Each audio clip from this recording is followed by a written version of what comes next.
Hey guys, very important update for all of you. अभी अभी NMC ने जो है वो लेटेस्ट अपडेट दी है कि आपका नेक्स्ट एग्जाम जो है वो पोस्टपोन हो चुका है। एंड अभी जो है ये होगा 2029 से। अब तुम लोग बोलोगे कि सर हम तो नीट 2026 का प्रिपरेशन कर रहे हैं, हमको इस न्यूज से क्या लेना देना है, एंड ये नेक्स्ट एग्जाम क्या होती है। तो नेक्स्ट एग्जाम जो है वो होती है नेशनल एग्जिट टेस्ट। पहले क्या होता था ना, पहले आप जो है वो एमबीबीएस करते थे 4 साल का, एंड उसके बाद 1 साल की इंटर्नशिप करते थे, और 1 साल की इंटर्नशिप के बाद आपको लाइसेंस मिल जाता था, तो आप प्रैक्टिस कर पाते थे एज ए प्रैक्टिशनर। एंड जिनको प्रैक्टिस नहीं करनी होती थी, वो जो है नीट पीजी का जो है प्रिपरेशन करते थे, एंड नीट पीजी का एग्जाम देना पड़ता था, NEET PG exam, entrance exam. और अगर वो क्वालिफाई हो जाते थे तो वो नीट पीजी के लिए एडमिशन ले लेते, 3 साल का नीट पीजी करते हैं, बाद में जो है वो प्रैक्टिस करते हैं। लेकिन अब ये नया रूल लाया जा रहा था कि भैया ये जो है वो नीट पीजी एग्जाम को हटाकर एक एग्जाम नया लाया जाए, जिसका नाम उन्होंने दे दिया नेक्स्ट एग्जाम, जो कि लगभग 2024 बैच के लिए जो है वो इंप्लीमेंट होने वाला था।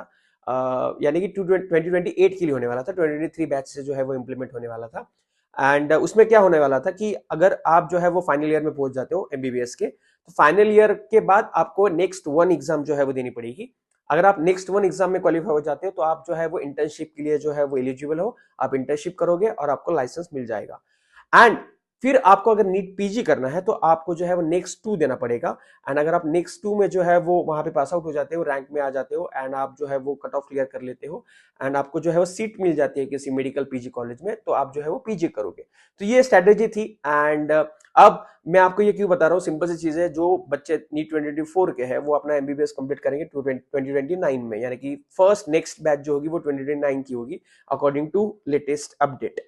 बट ये मतलब 3-4 साल डिफर किया गया है, तो ये ऐसा भी हो सकता है कि ये 2029 से लेकर 2030 में इंप्लीमेंट हो, या 31 में इंप्लीमेंट हो, या 32 में इंप्लीमेंट हो।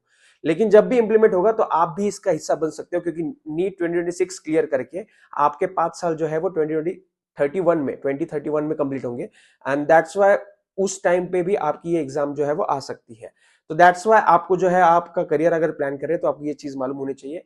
एंड अगर ये 2029 से ही वहां पे एप्लीकेबल हो गई तो आपको तो देना ही पड़ेगा, 30 से भी हो गई तो आपको देना ही पड़ेगा। एंड जो बच्चे 2027 में देने वाले हैं नीट, उनके लिए अगर 32 से हो गई तो उनको देना पड़ेगा। तो दैट्स वाई आपको जो है वो अपडेट रहना काफी जरूरी है आपके फ्यूचर के बारे में। दैट्स वाई ये सारी इन्फॉर्मेशन आपको जो है बता रहा हूँ। एंड साथ ही में आप सबके लिए मैं जो हूँ असर्शन रीजन सीरीज जो है वो लाने वाला हूँ नीट 2026 एस्पिरेंट्स के लिए, और बहुत कुछ कंटेंट में प्लान कर रहा हूँ।